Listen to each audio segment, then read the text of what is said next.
Why is the NHS short of staff? Was Prince Harry right to go to court? And are electric cars as green as we thought? This is Politics Live.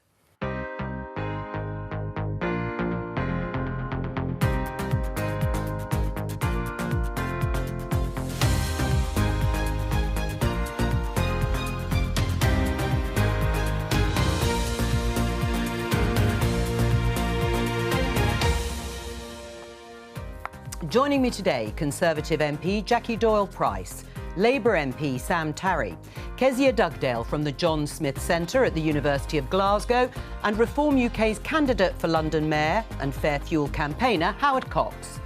Today, cancer doctors say staff shortages across the UK are putting patients at risk. They're telling us that we just don't have enough doctors at any point of the pathway. So can the Health Secretary get the NHS back to full strength? There has been a significant increase in demand, and that's why we're investing more. Rowan Atkinson says he feels duped into buying an electric car. We'll find out why. And Prince Harry says he went to court for Meghan. Is he right to take on the tabloids?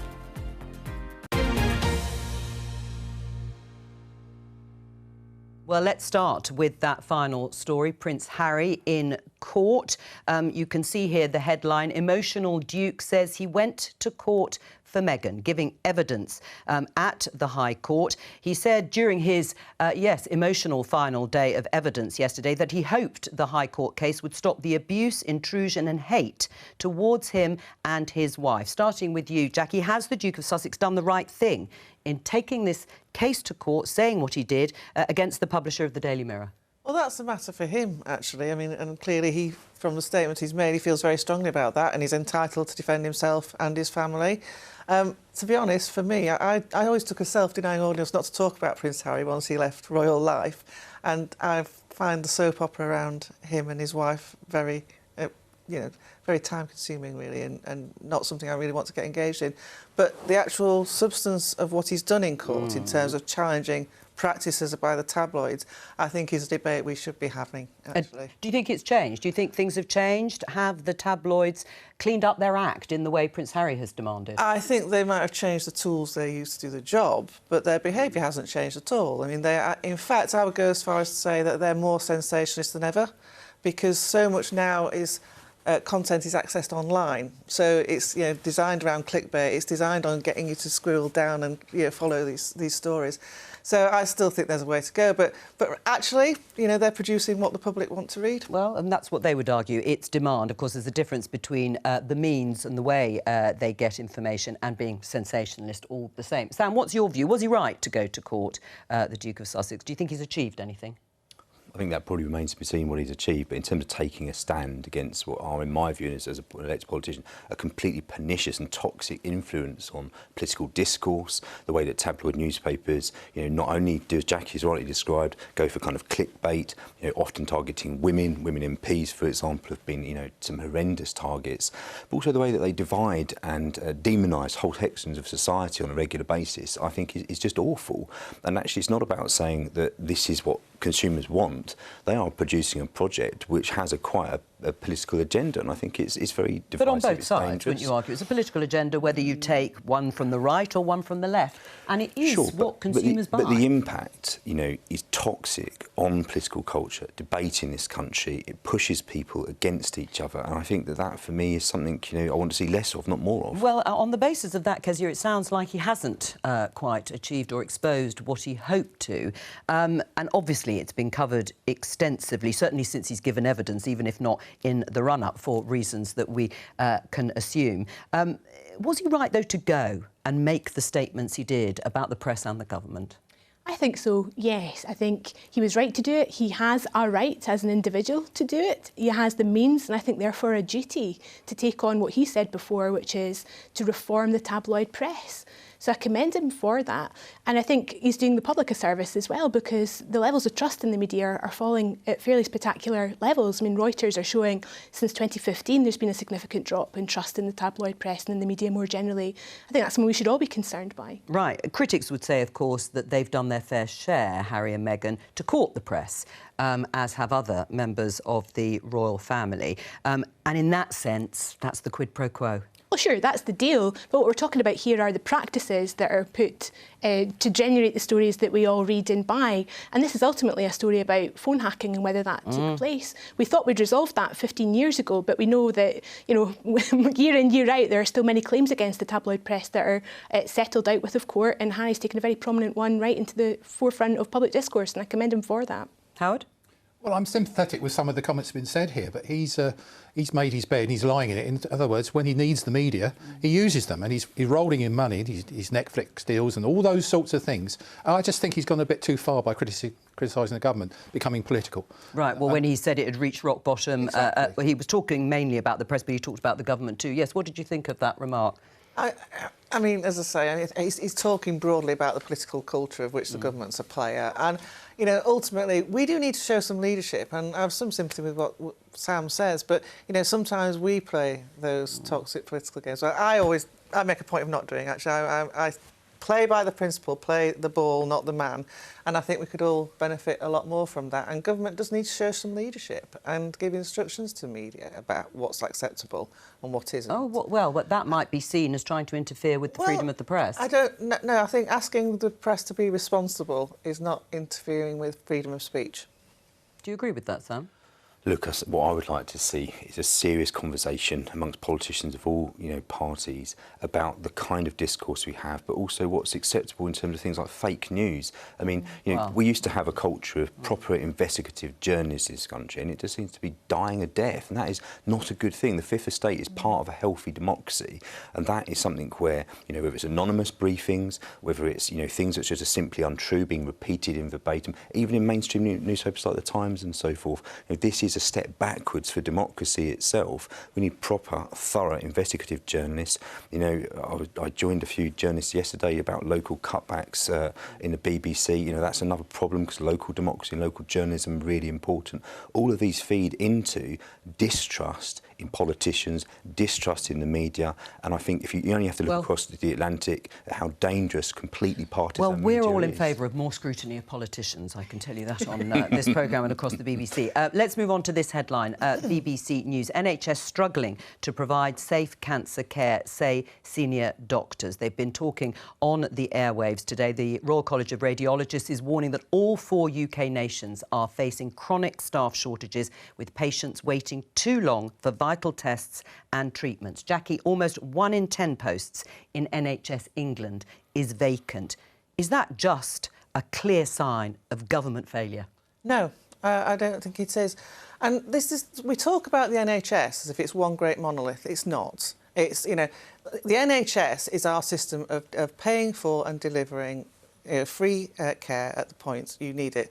Within that, it's a dynamic system, so there will always be vacancies. What I'm pleased about... Do you think 1 in 10 is acceptable, posts in NHS England being vacant? Do you think that's sustainable? Well, when you say 1 in 10 posts in NHS England, what does that mean? Because NHS England is the commissioning authority. It's not actually the frontline practice. All right, well, let me take one example. The UK has fewer doctors and nurses than many of its Western European counterparts. This is from official data from 2021. If you look at the OECD average of a whole range of comparable countries, we're at the bottom.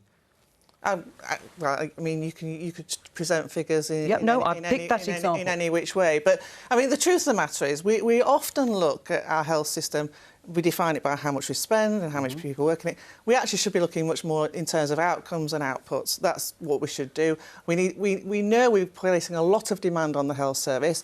We expect more from it all the time. I don't think I can switch on a news programme without hearing another negative story about the NHS, yet my constituents are broadly happy and broadly satisfied with the service they get. Really? I still think we have the best health service in the world, and I don't think it's a symptom of government failure at all. Are your constituents broadly happy with the service they get? They're absolutely hopping mad. I had a poor chap who was in our local hospital, had acute mental health crisis, 500 hours he spent on the ward, rather than actually, ironically, moving 200 metres down the road to actually the mental health hospital that was there. You know, people cannot get dental appointments, cannot get GP appointments for love nor money. I mean, the NHS is just not on its knees, it's on life support. That's how bad things are. I'm sorry, Jackie, it's unacceptable to say, after 13 years, that that scale of vacancies is OK. It is not OK. I'd rather government and, you know, all parties were honest and say, look, we've had a real debate. We are going to have to put more money into the NHS. Yes, we're going to have to train a hell of a lot more doctors and nurses. And why hasn't it happened? It's always demand for more and more money. You know, we should be actually focusing on what we want our health service to deliver, because there is not a bottomless pit of money. Basic services at the moment. There is not a bottomless pit of money. People are literally dying because it's so bad. We're relying on NHS England to make sure that we're commissioning the services that people need. Right. I mean, that's the truth of the matter. And when we talk about, you know, things happening in hospitals, we've got to get that primary care out. We've got to get that intervention as early as possible, and that reduces demand. That comes down to how the NHS is managed. It's not about money. Right. I mean, Sam, even the Shadow Health Secretary Wes Streeting has said, actually not just him, Keir Starmer in a speech in April, that obsession with simply pouring more money into hospitals must end. Is he right? He seems to agree with Jackie on reform. I'm not saying there shouldn't be reform, right? But the number one thing at the moment is we need to sort out the pay crisis. You've got nurses on strike, you've got consultants voting to go on strike. You know, doctors are leaving in their hundreds to go to Australia, New Zealand and Canada because they're getting double their salary. You know, nurses are having to pay bursaries, so they're starting off as in a low-paid job in huge amounts of debt. That, for me, is the number one thing. And, of course, it's going to need to be reformed. It's a very old system that needs modernising. But the reality is, you know, you cannot escape the fact that it's going to cost more as the population, you know, gets older, when people have, you know, more expectations about how long they live. We're waiting for this announcement on workforce funding. But what is your view about more money, more cash going in? And more cash is going in into the NHS, but we have an ever-growing ageing population. That demand is also growing. Money, reform. Here we go again. We've got to reform it. This is the point. I don't know how many billions of pounds goes in per week, per day. The simple thing is it's not working. I agree with you, Sam, but I also agree with you that it's about management.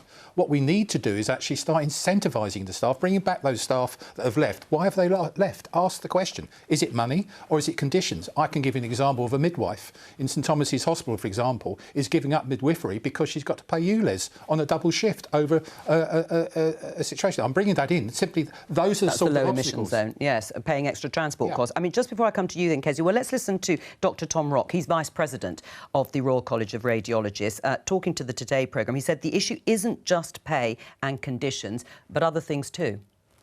We know that there are too many young doctors leaving the NHS. We know that senior doctors are retiring earlier than they were. And there are things we can do now to help that. Pay?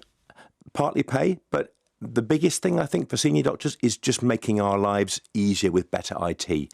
I sit in clinic and I have to put in 6 or 7 passwords every time I see one patient to get into all the different systems.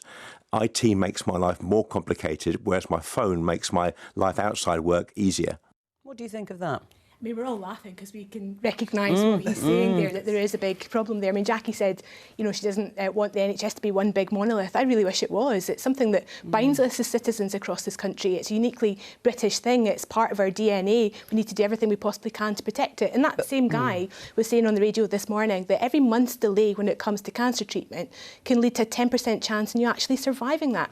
This is real people's lives. Like, we shouldn't just be having a kind of abstract conversation about whether it needs a bit more money or a bit less. Of course it needs more money. Does it? But how much and how would it be paid for? I know Scotland better than I know the UK figures. You're the former leader there, Labour leader. We spend 34% of our budget in Scotland on the NHS. The Scottish Fiscal Commission are predicting that in 40 years' time that will rise to 50%, for no other reason than we're going to have older populations who have greater health demands. So it's a no-brainer. We are going to have to spend more money on the NHS. That doesn't mean we can't also reduce demand. There are many things we can do to help people live healthier lives. But that takes time, doesn't it? And the waiting list, no, exactly. So that means it needs to talk about immigration and bringing doctors to this country to address immediate needs, and it also means hard cash now. There's no escaping it. Right, I mean, if Labour isn't going to commit vast amounts of cash, it says it's going to use that non-dom, or the money they would get from people on non-dom status. It'll be £3.2 billion. The budget is about £150 billion for the NHS in England. It's a drop in the ocean, isn't it? I think the King's Fund said there needed to be, when the Chancellor, the recent budget, made his announcement about the additional spending, they said it needed to be 10 billion. I think it said around 3 billion. So where would you find that? I think it's more complex than that. I think actually you touched on the issue of immigration. I represent the most diverse constituency in the whole of the UK. I have regular conversations with people who are in this country from Pakistan, Bangladesh, India.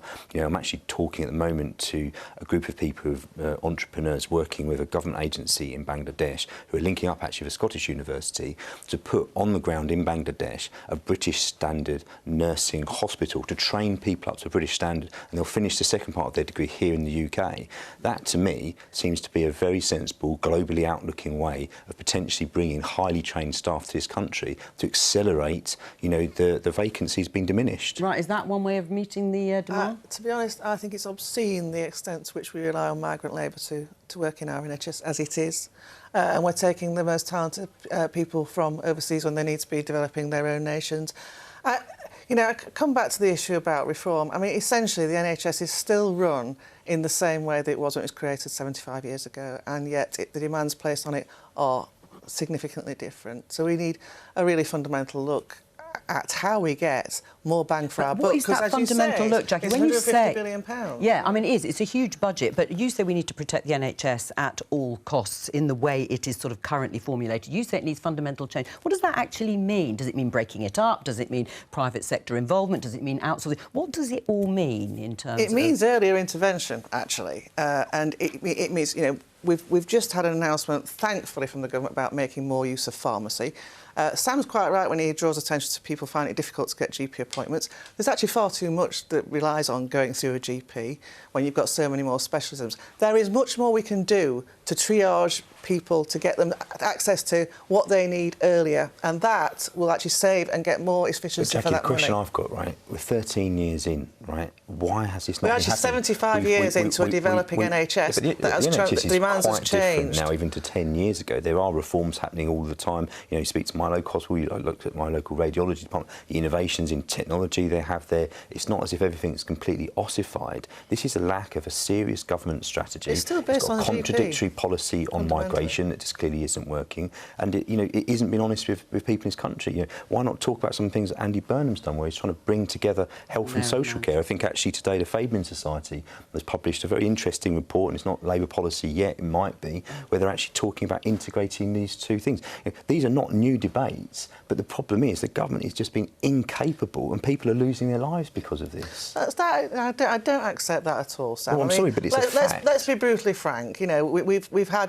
We effectively had to close down our NHS to protect it during the pandemic, and of course that leads to pent-up demand. Were way before it leads to pent-up demand, but what we actually need is to reform to get the most value out of our system. All right, well, let's stick on that. And also, I'm going to show you just briefly this headline: BBC New Ghana patients in danger as nurses head for NHS in UK. You want to see higher levels of collaboration. Jackie doesn't think we should be training people here. Where are you on?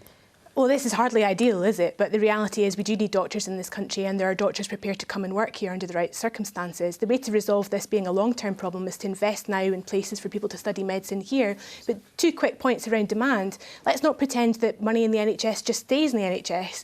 If we invest in the NHS, we can reduce the benefits bill, for example. So you see that saving recycled around the system. And secondly, housing's a big part of this. Yes, it is. A major reason behind old people ending up in hospital is because they trip and fall in their own house. Yep. If you retrofit houses to have handrails, you could reduce a significant amount of demand on the NHS. That means investing in housing rather than in primary care. We don't talk about housing nearly enough.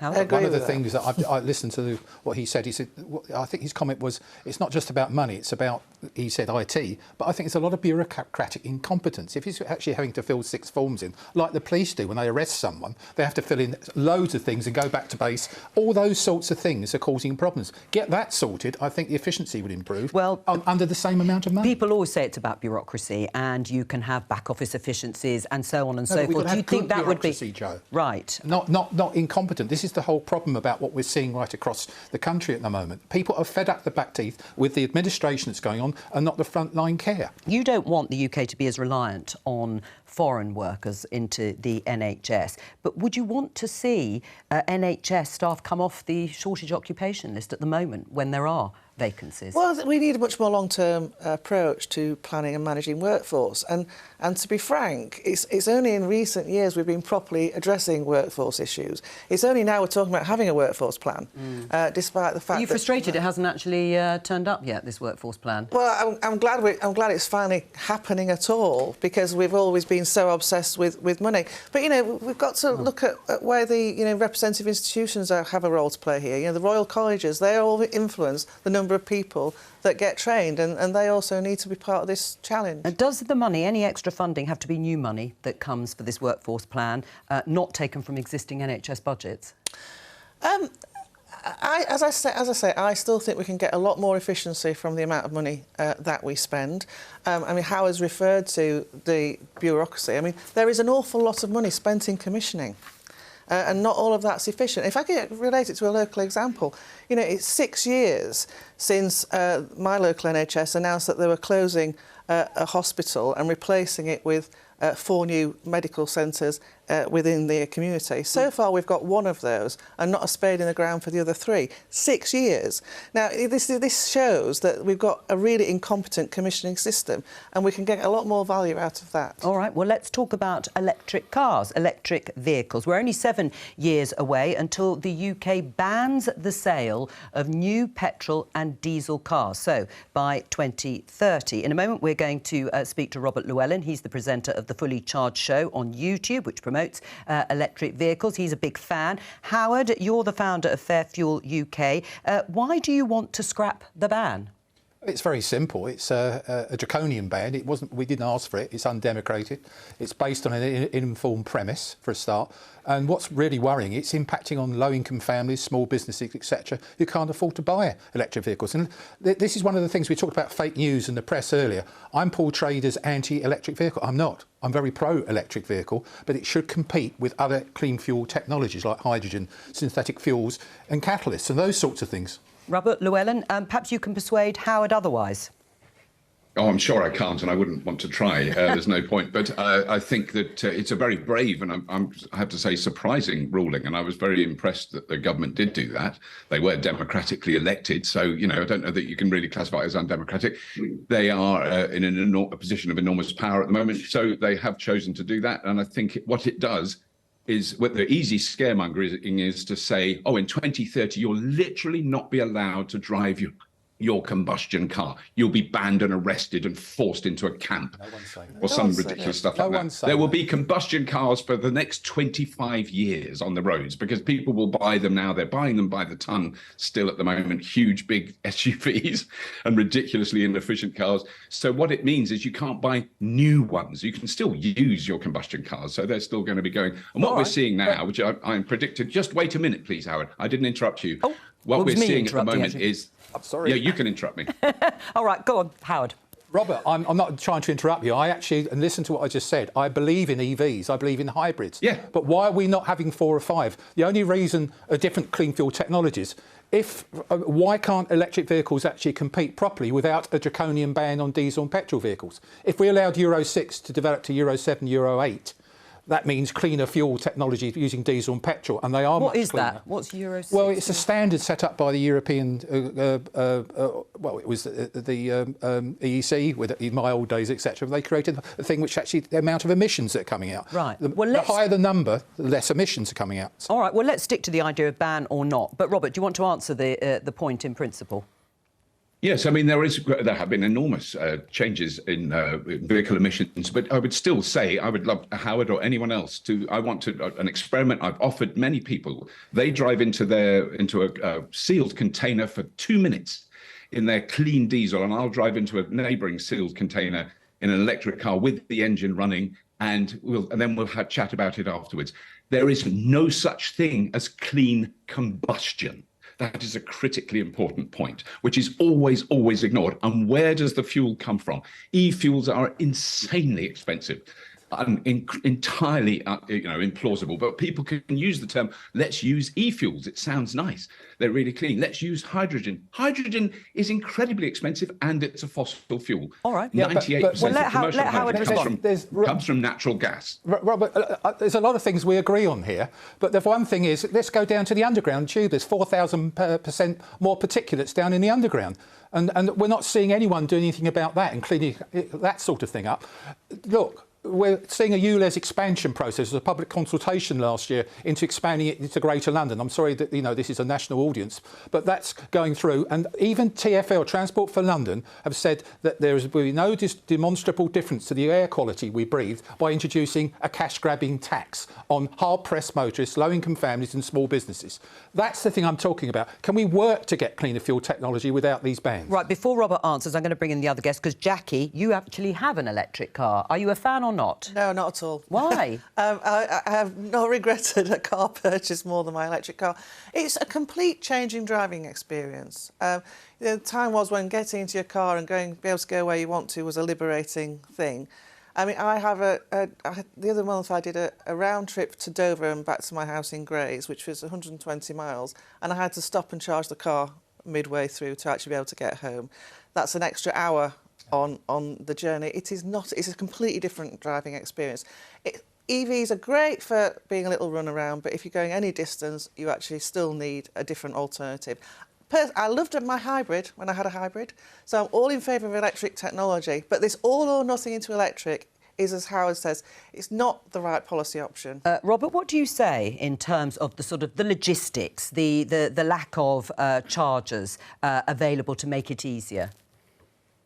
I mean, there's still not enough chargers, but there are 68,000 of them in the UK. So, I mean, we put in 17,000 new chargers this year alone. So that is changing very rapidly. In other countries, it's a completely different picture.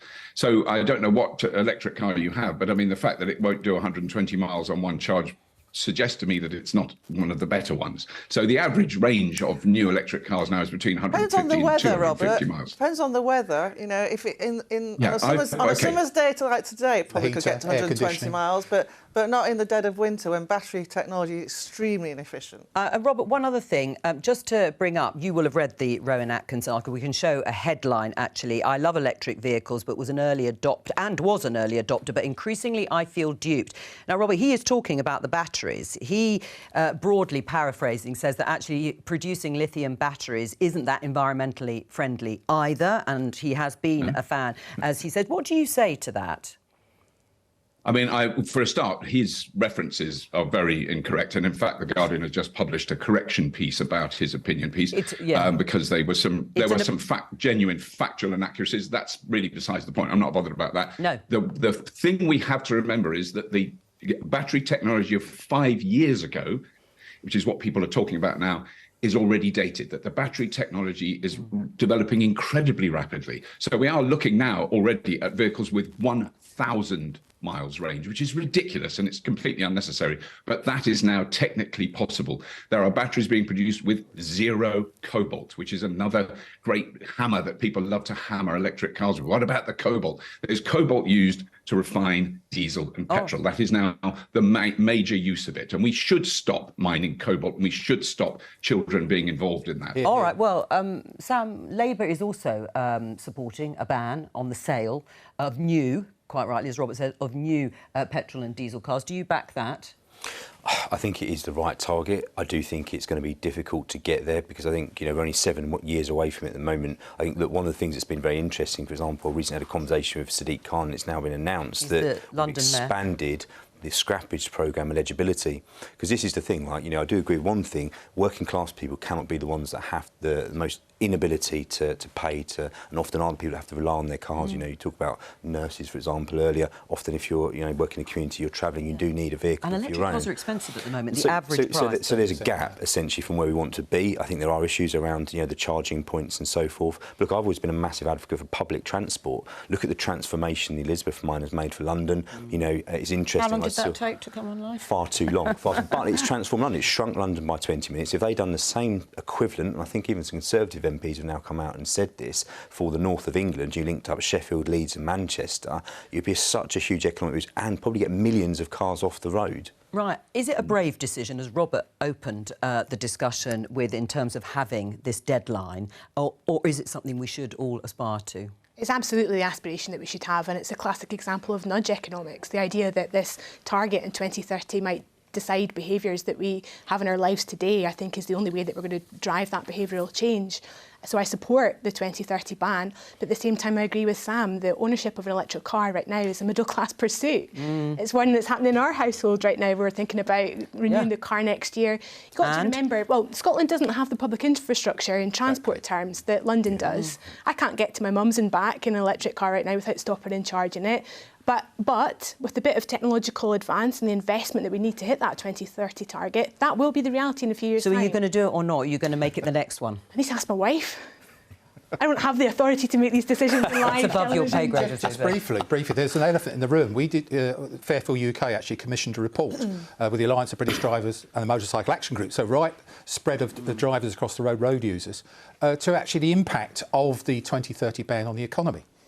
And we're looking at something like the benefits. This is the CEBR did it, the Centre for Economic Business Research, totally independent. And they showed that the benefits the cost is 5 times any alleged benefits in terms of the green economy.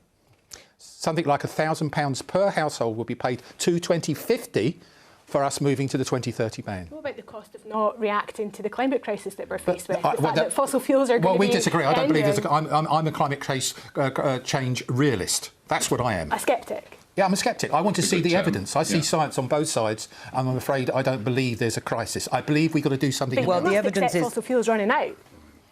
Sorry? You must accept that fossil fuels are running out and they're increasingly expensive to extract. Not for 100 years. Well, we can argue about that, but the science is against you on that particular point, Howard. Robert, to come back to you, do you think the government will stick with this? I'm going to ask Jackie if they should, but do you think the government will stick with this?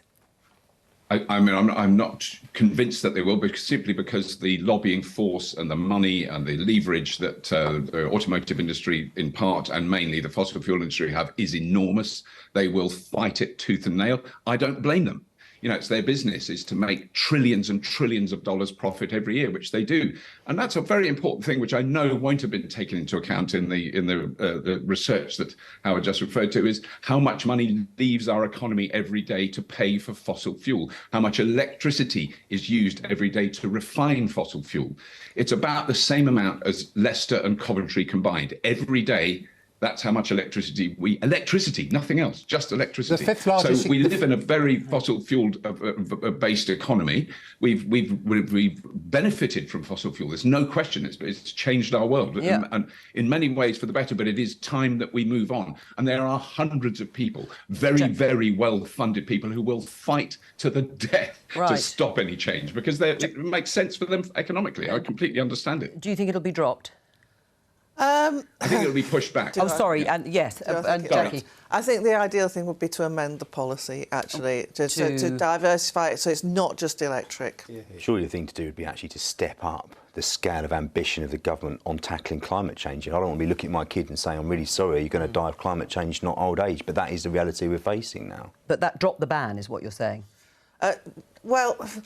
I mean, I think we should still be investing in hybrids because I think... Sure, but drop the ban of the sale of new petrol and diesel cars by 2030. Hybrids are themselves petrol and diesel with obviously an electric component. So, you know, we have to obviously encourage better behaviour and tackle climate, but this is actually a very blunt tool which won't be effective and frankly will fuel a second-hand market, a very profitable second-hand market in combustion. And the fifth largest income to the Treasury comes from drivers. Robert Llewellyn, thank you very much for joining us. Here's a cheerful question for the end of the show. Are we in the end times? And if we are, is there anything we can do about it? Someone who might be able to answer that is our next guest, Peter Turchin, who's a professor at the University of Connecticut and has written a book called End Times, Elites, Counter-elites and the Path of Political Disintegration. All right, well, it may not sound very cheerful. Peter, what's the problem with elites? Well, complex human societies organized as states have existed for maybe 5,000 years. And they can function quite well for a time, maybe a century or so. But eventually they get into end times. These are the periods of social turbulence, political disintegration. Think the Russian Revolution, French Revolution, or the English Civil War of the 17th century. Why? One big problem that leads to end times is elite overproduction. It's like a game of musical chairs, except that instead of removing chairs, you actually adding more players. So as the number of players increase to 2 times, 3 times, 4 times the number of chairs, you can imagine the kind of chaos that can ensue. Right, but are you arguing that we need to sort of lower the aspirations of millions of people so we don't get this overproduction of people at the top or in elite, so that we have the right number? Is that what you're suggesting for society? Well, some competition is good, so we do need more elite wannabes or the elite aspirants than elite positions. But excessive competition is destructive. So, but let me unpack this a little bit. First of all, who are the elites? Elites simply are the small proportion of the population that concentrate social power in their hands. So think about the proverbial 1% in the United States, or the Mandarin class in Imperial China, or military nobility in medieval England, for example. The next question is how they are reproduced and recruited. So that's where the problem comes in, right? As the number of elite wannabes increase, then an increasing number of them are frustrated in getting their positions. And some of those decide to use more violent means to get ahead in the game. Or, well, one example, should fewer school leavers go to university, for example? No, let's separate education. Education is undiluted good, but the credentials that people, I am professor at the University of Connecticut. Maybe 10-15% of students there are really purely for education. The rest of them want to get the degrees so they can compete in the jobs market. All right, well, let's open it up to our panel. You're at the University of Glasgow, or at the Centre, the John Smith Centre, and a professor. What do you make? Do you agree with Peter Turchin? You can have too many, an overproduction of people in this sort of elite strata, and it can lead to disintegration or social unrest. So having had a look at the overview of his book, I think what he's arguing is that inequality will lead to the end of civilization. And that's definitely a message I can get on board with. But I'd much rather we talk about wealth distribution than concentrate on the educational levels of individual people in society. Of course, people should go to university and get degrees if those degrees and skills match the skills needs of the economy, so we can create sustainable jobs for people to go on and live good lives. Right, but do you think there should be, in the way there was under the last Labour government, a sort of aspiration to send 50% of young people, school leavers, to university, whatever the match that might come out at the end? I think at least 50% of school leavers should go into tertiary education. I think that can be a mixture of vocational qualifications that you do in college or university, and they should have equal status, much like they do in Germany and other countries that have a much stronger manufacturing and industrial base than the United Kingdom does. What do you think about the thesis from Peter Turchin in terms of leading to the sort of inequality that can lead to difficulties? I would fundamentally disagree with him. I think we actually need more, because these are the wealth creators. And frankly, society functions best when everyone feels that they're getting better off. If we have a limit on those... Better off financially? Yeah, well, and in terms... There's, not just financially, I mean, quality of life also. But, we encourage that by wealth creation that everybody can contribute to and benefit from. And frankly, we are becoming more and more reliant on a smaller number of very big taxpayers. We need more of those if we're going to carry on delivering the aspirations that we all have for a better life in future. Sam?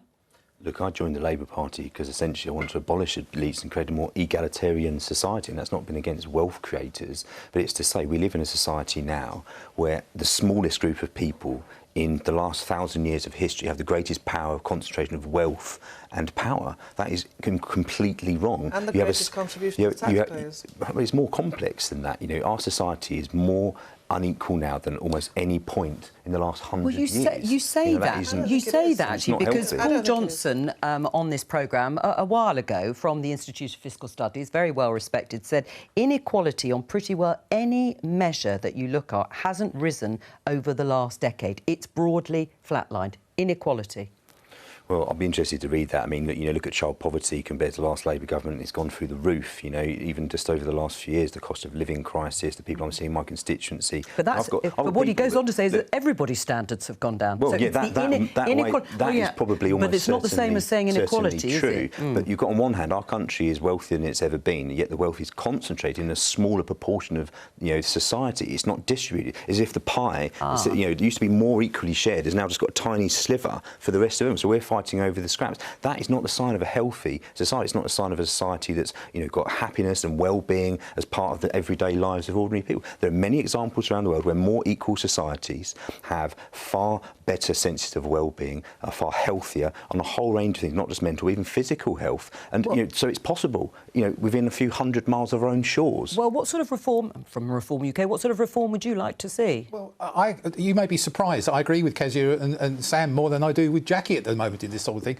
I think there's too much inequality in this country. We've had this phrase levelling up the country. We know that came around in the last 3 or 4 years. The simple thing is, I believe we've got to help people. Like, for example, apprenticeships. I'm a big fan of Robert Halfon, Minister for Education. I work closely with him on Fairfield UK, as you know.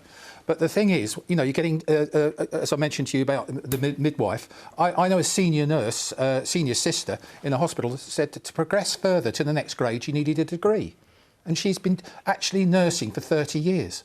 Yeah, well, that's the sort of thing, Jackie, that I can't stand. The point you make, actually, about apprenticeships versus university degrees is an important one, I think, because if we're talking about wealth creation, your apprenticeship is a better route than going to university. And actually, that comes back to, essentially, what we've had is the affluent middle classes have been dictating the shape of public policy, and it's not been about wealth creation. So we've got lots of overpaid intellectuals in universities taking fees from people. Are you talking about Kezia and Peter Turchin? Are they the overpaid middle-class intellectuals here? Quite possibly. But let's also recognise that lots of people that go and get a university degree go into public service. They are exactly the people that are in our hospitals, in our school system, invest in the next generation of skills across the whole of the country. This is about balance, though, isn't it? It's about having the right mix. Right. Peter, what do you say in response to what you've heard? Well, you've been talking about overproduction of youth with advanced degrees, but in my book, I actually talk more about the overproduction of wealthy people. In the United States, since the late 1970s, worker wages have stagnated. But as a result, all that extra wealth that was generated by the society went to the wealthy. The number of decamillionaires, people with $10 billion worth of fortunes, have increased tenfold over the past 40 years.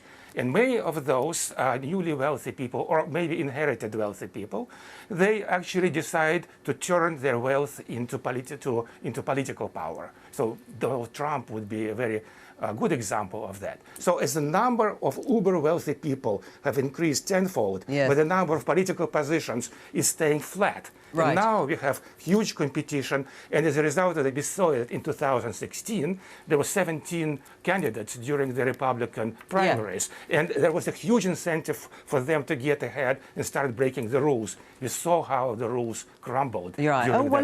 What do you make of inherited wealth? Does it just embed that inequality? Yeah, this is where I sort of slightly part company with some members of my party. We're having a very active debate about inheritance tax at the moment. Yes, of course, if we...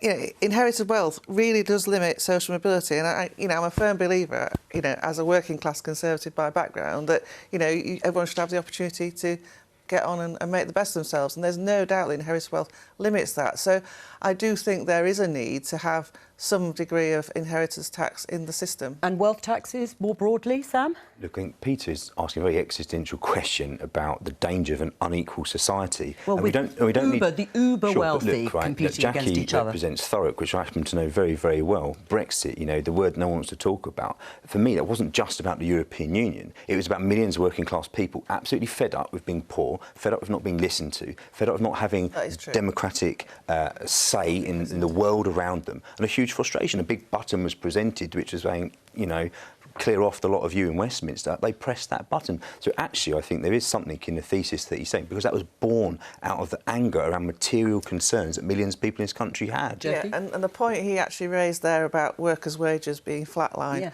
that the Brexit vote was very much a reaction to that. And we still have this debate should they pay more then? We still have this debate about satisfying demand for labour by immigrant labour when we should be paying them more. Peter Turchin, thank you very much for joining us today. That's all we have time for on Politics Live. I will be back with Politics UK on Monday at 12:15. From all of us here, bye-bye.